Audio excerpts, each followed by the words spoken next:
लोक लाज ना कीजिए निर्भय हो रहिए, ये मन संतों दीजिए तो गोविंद पाइए। बहु सागर जूनी जन्म हरिदास मिटावें, बहुर बहुर नहीं आवही फिर मुक्ता पद पावें।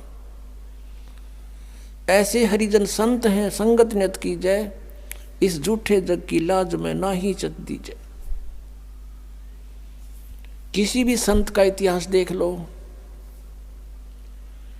उन्होंने सबसे पहले यही कहा है कि लोक लाज मर्याद जगत की तृण जो तोड़ बगावे, जब कोई राम भगत गत पावे। मीराबाई ने कहा था, सत्संग में जाना मेरा ना छूटेरी, सत्संग में जाना मेरा ना छूटेरी।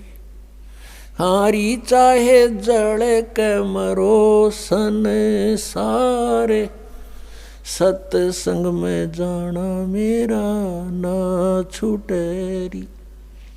यानी हम अपने उद्देश्य पर इतने दृढ़ होंगे तब हम परमेश्वर के निकट पहुंचाएंगे। गरीबदास साहिब जी कहते हैं कि इन पिछलों की जो रीति है ये तुरंत त्यागनी होंगी। हमारे लिए सबसे बड़ी बाधक ये है, तो उनको हमें त्याग कर ही परमात्मा प्राप्ति होगी। तो पुण्यात्माओं,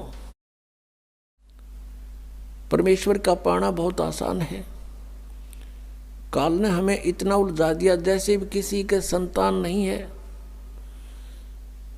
उसको ये कहा करते थे कि इसकी तो सुबह दर्शन भी ना होने चाहिए। नो कहा करते जिसका संतान नहीं है कि ले बता सुबह सुबह यू लाग गया न पूता माथे के।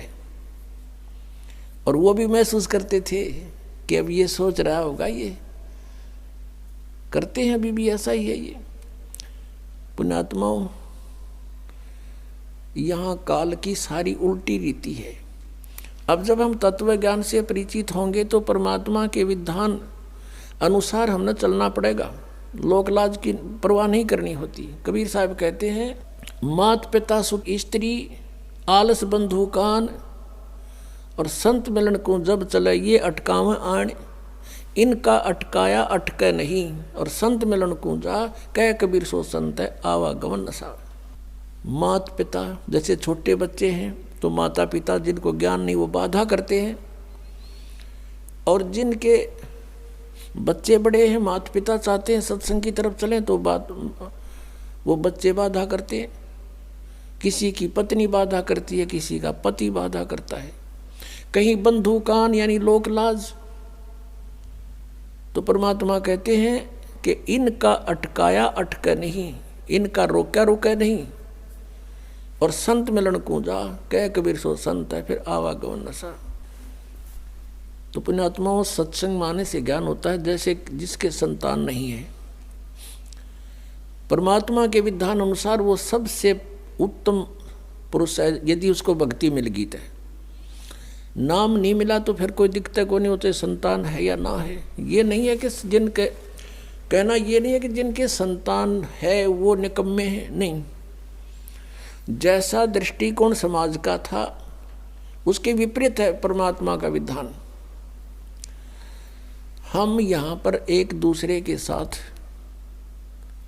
संस्कार वश जुड़े हैं, और जब भी जिसका संस्कार पूरा हो जाएगा तुरंत यहाँ से चला जाएगा, चाहे उसका कितना ही जरूरी आवश्यक कार्य शेष हो। आपको खूब पता इस बात का। तो ऐसे किसी के पुत्र युवा मर जाते हैं। एक व्यक्ति ने अपना पुत्र पढ़ाया, खूब शिक्षा ग्रहण कराई उसको, और इंजीनियरिंग की डिग्री कर ली, और उसको पोस्ट भी प्राप्त होगी, नौकरी भी प्राप्त होगी। विवाह का समय रख दिया, विवाह से 3 दिन पहले एक्सीडेंट में मृत्यु होगी। अब इकलौता पुत्र था, अब क्या कहें, अब रो रहे हैं टक्कर मार के बेचारे। तो पुण्यात्माओं, ये सोचना पड़ेगा कि जिसका जितना समय, जिसका संयोग संस्कार जिसके साथ है उतना ही रह सकोगे, उससे ज़्यादा नहीं। उससे ज़्यादा यानी फिर हम ये आगे बताएंगे कि इस परमेश्वर कबीर जी की शरण में आने के बाद और पूरा ही परिवार मालिक के चरणों में लग जा, उसका तो कहना है कि नहीं तो जो लगेगा उसको राहत अवश्य मिलेगी। तो ये इस तरह की दुर्घटनाएं नहीं होंगी यदि नियम ठीक रखेंगे। जब लग हंसा हमरी आना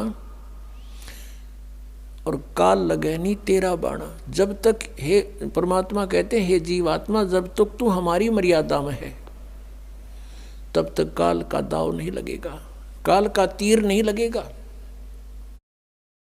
परमात्मा की मर्यादा ये नियम है कि 100 वर्ष तक सतगुरु पूजा, एक दिन आन उपासी, वो अपराधी आत्मा फिर पड़े काल की फांसी।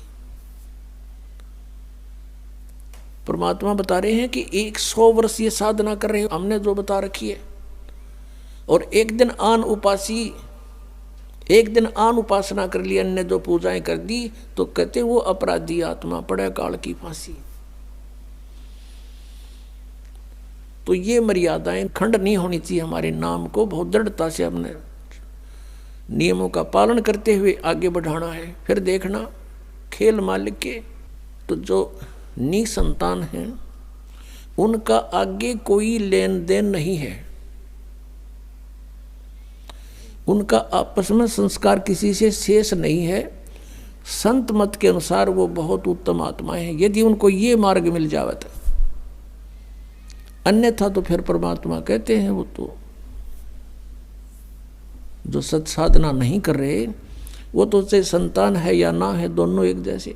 हाँ, जिनके संतान है वो भी बुरे नहीं, क्योंकि मनुष्य जीवन परमात्मा की भक्ति मिल गई, पूरा परिवार भक्ति करे, बच्चों को भी लावे शरण में।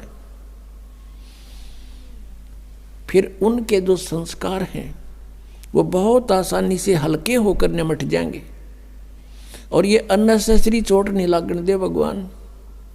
आयु बढ़ा देगा ये परमात्मा, ये समर्थ शक्ति है। और कोई परमात्मा जिनको हम भगवान मानते थे वो हमारी आयु एक्सटेंड नहीं कर सकते।